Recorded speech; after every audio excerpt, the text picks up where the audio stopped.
Hello, world, and welcome to the Heart of Sports. I'm your host, Michael Hart, and today I'm going to get into a player evaluation segment that I'm going to be doing here on the channel. It's going to be called Mike's Certified Guys. Now, this segment is going to be about guys that's in high school, entering college, or already in college that I consider to be a stud or an ultra talent. These are guys that I expect to be stars at the Power 5 level and/or the focal point of their team, a certified cornerstone, and a player that you can build your team around. Now, how do I grade and evaluate these players? Well, it's going to be a combination of things that I use to evaluate.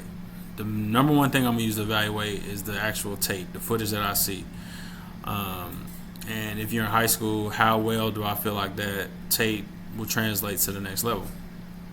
Next is your statistical output, your raw stats.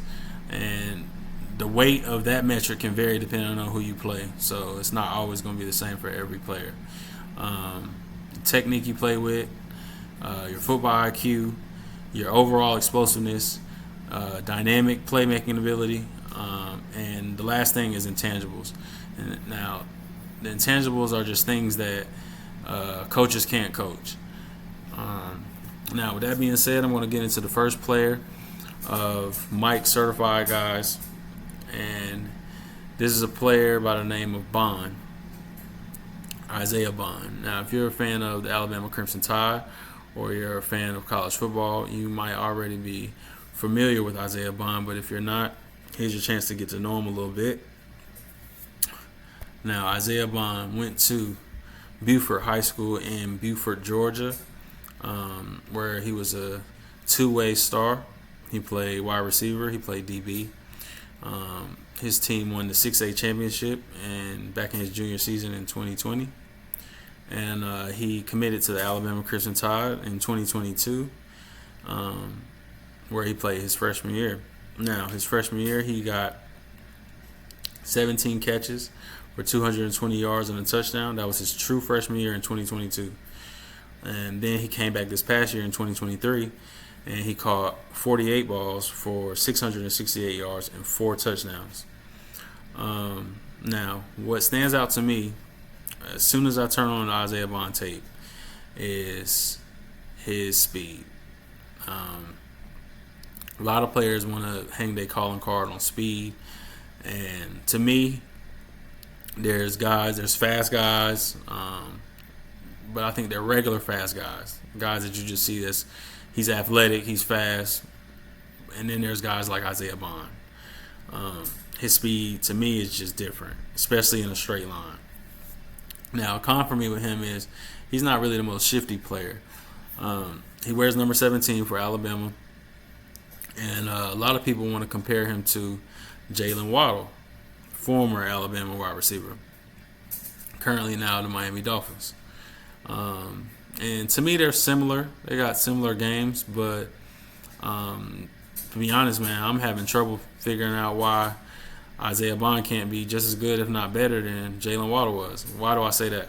Because he's bigger, he's taller. It looks like he's carrying more weight. It looks like he can carry more weight. I actually would like to see what he does. I think right now they got him at 5'11", 182 pounds for Alabama. But I'm thinking if he plays somewhere like in the 190 range, man, he'll be a problem, man, just because his play style. He kind of looks smaller on the field just because everybody's always, there's a lot of big people on the field, but his play style, man, he's aggressive. He likes to pack a punch. He likes to hit back on offense with the ball in his hands. Of course, he's very dynamic with the ball. I wouldn't mind seeing him do a little bit more work on special teams. But, he's down there in Alabama. They got guys for days that can play on special teams, play all over the field, really. But yeah, man, he can do it all, man. I think his hands are good. And that's my biggest pro for him. I feel like he can improve. I feel like the amount he can improve is so much, but I feel like he's already there too, if that makes sense. Like, even if he doesn't get better, he'll still be a solid player. He'll still be a good player. I think he can. I think he cannot improve at all this year from last year. and still go get 800 yards and 65 to 75 catches this season. Like, that's just how good I believe he is. But I do think he will improve, because that just seems the trend for these Alabama guys. But yeah, I think I wouldn't even really call him weaknesses. I just things he can improve on for me would be his shiftiness. I feel like he's not the shiftiest guy for his size, and I feel like he can put on a little bit more muscle, just to be able to not have to dodge so much contact, not have to. So I find he likes to, he might go out of bounds one or two times more than I would like, or he might go down on a play when it could be maybe a couple more yards, and maybe he could break one loose if he didn't feel like let me try to avoid an injury or something like that. So yeah, I just think if he put on a little bit more mass, put a little bit more time in that weight room, man, it'll pay dividends for him.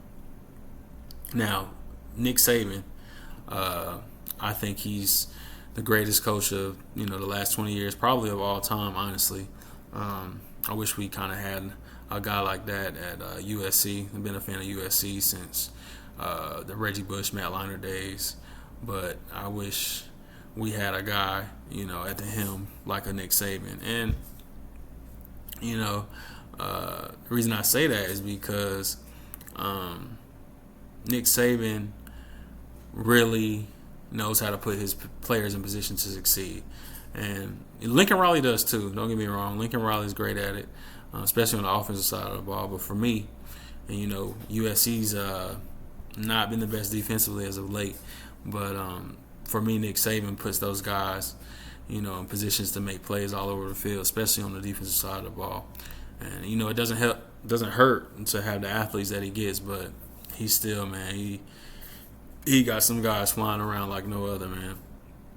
So yeah, shout out to Nick Saban and those boys. But yeah, man, Isaiah Bond, man, to me he's one of the freakiest players in the country. And the last thing I want to say that for me would be kind of a real con for me is when he catches the ball. Like I said, he has good hands. He can run the route tree. But when he catches the ball, he tends to catch it in positions that don't make it easy for him to get yards after the catch. What do I mean by that? So when you run a route and you stem your guy and you make your last break and the ball's right there, you reach out to catch the ball, boom, hands up, catch the ball. To me, you want to position yourself in a way that you can grab the ball and just go. And a lot of times on the tape that I watched from this season, his momentum may be going one way, his hands might be going the other way, and he would still make the catch, but it would be really difficult to catch the ball, turn, and get upfield. That was my biggest nuance, biggest technique thing I see in his game right now that I feel like if he fixed, that he can really take it to another level. Because it's a few plays. I mean, he only needs a couple touches to, break loose. He can go 80 yards and score. So, I think that'll be one of his biggest improvements this year if he can add that to his game. But yeah, man, a lot to like about Isaiah Bond. If you guys haven't watched him, go watch his tape, go watch his film. Tell me what you like, what you dislike down in the comments, man. Let me know how you guys feel about Isaiah Bond. But that's going to do it for the video, man. I'll see you guys in the next one.